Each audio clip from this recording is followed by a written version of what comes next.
Hi, Megan. Thank you so much for joining me on this video podcast series. And it's all about getting event professionals to open up about what they're currently experiencing right now and what practical steps they're taking to continue to build a brand on LinkedIn and other platforms, but also position themselves to get clients or work once the turn starts to happen. So it was really interesting that offline you were sharing with me some of the challenges that you've experienced during this period of time.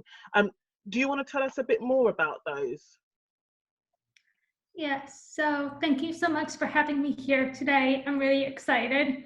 So this crisis has definitely pushed me to be more vulnerable and more open. And that really goes against my personality. I keep to myself and I just try to get on with it. But we can't do that because we're isolated. We have to reach out and connect with people and just be super honest about our struggles, but also about our small wins, and try to build a community so that at the end of this, we come out even stronger. Absolutely. And that's how I actually came across you online, because you are building a community right now. You know, one of the things that my consultancy does is encourage and facilitate people to build strong brands they can leverage, particularly in a time like this during a crisis that is affecting the industry in this way.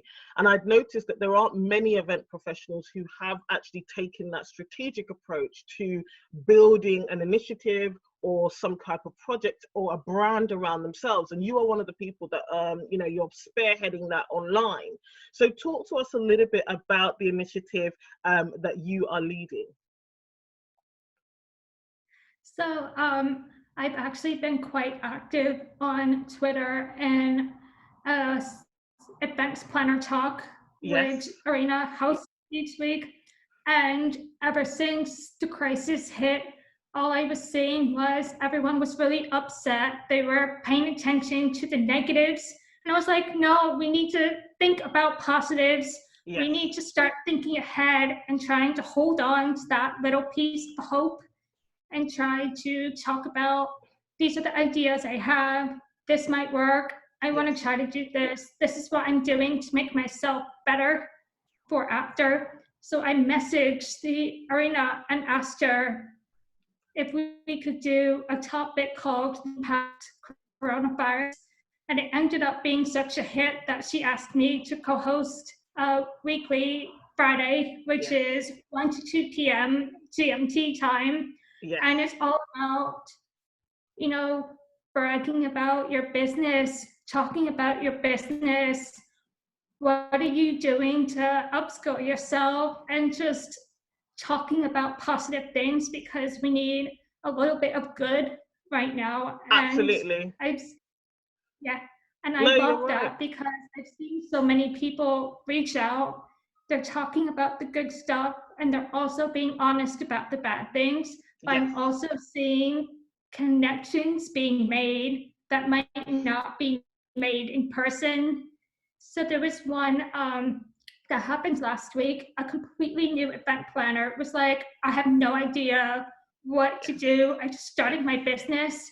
And a really well-known recruiter reached out to her and was like, hey, give me an email. Like, I'll give you some tips that really helped me when I started. And I was like, yes, this is what I'm here for. Absolutely. And I think this is the thing. I mean, as we were talking offline, you know, I do think that, and this happens in every industry, but I did notice it specifically in the events industry, there is a lot of entrepreneurialism, there's a lot of freelancing, consulting. And so sometimes people are working in silos, and sometimes they're not always open to sharing exactly what it is they're doing to make their business work, to actually find and onboard new clients, find new work, find new jobs. And I think it's time now to unlock some of that and to open that up so that more people can learn and more people can thrive. Yes, so I am a huge advocate of teaching. My first boss in the events industry, she was never like, no, you're doing this wrong. She would show me, this is how I think it should be done. Yes. So just going in with a positive teaching or learning attitude is definitely something that I'm trying to do right now, even though I may not be as experienced as all of these amazing people in our industry. We can all learn and teach each other right now. And I think Absolutely. that's really cool. But I also think that, one of the things that I've noticed from attending a lot of the recent webinars and meetups and masterminds is that, experience right now is not the game changer. Having been, if you've been in the industry for 10, 20 years, that doesn't necessarily give you the edge or give you the perfect solution to what is happening now and how the industry is about to change, how it has changed. And actually is that injection of fresh ideas using technology. I've been telling everyone about your Twitter chat because it's really, really useful. It's a fantastic opportunity to meet other people, a fantastic opportunity to suggest and offer solutions and make connections. Yes, I am definitely loving webinars and online events right now.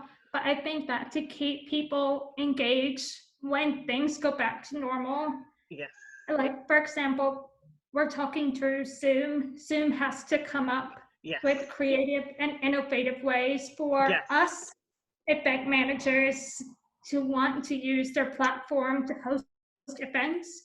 And online events, there has to be a way to have breakout virtual rooms.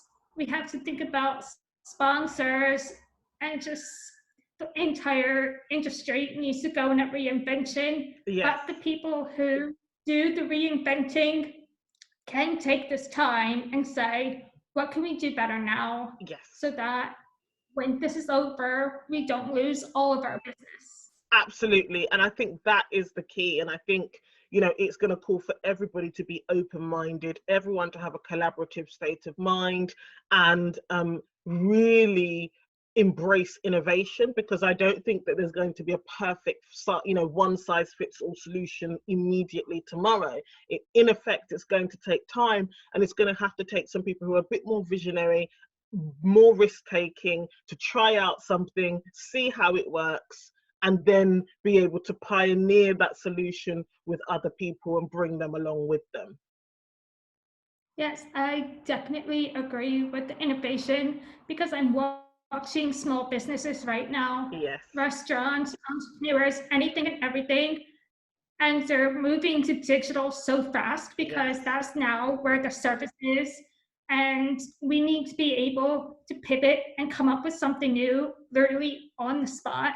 Absolutely. And innovation is what's going to keep all industries barely alive, but at least alive long enough to get to the end of this and have things go back to some kind of semi-normal. Absolutely. And that's one of the things, that EventMind was set up to do. The consultancy that I run in the events industry, it is actually to use e-learning and virtual training to train event companies, event professionals on the latest things that are happening digitally and how they can create services online, how they can sell their services online, but also how they can incorporate digital tools into either their sales process, their marketing process, and obviously the training of their staff. And I think now more than ever, I think they're seeing that there's no way to get away from it, because yes, we will go to a time where in-person events have their place again, but I don't think there'll ever be a time where there's no digital involvement or presence in these or at these in-person events again. Yeah. And so so absolutely. Well, do you know what, thank you so much, Megan, for joining us. Thank you for being so open and sharing some of the challenges that you're experiencing, but on the other hand, thank you for conducting and keeping on hosting those Twitter chats, because I can tell you lots of people have benefited from them so far. Fingers crossed. Thank you so much for having me. I had so much fun. Good.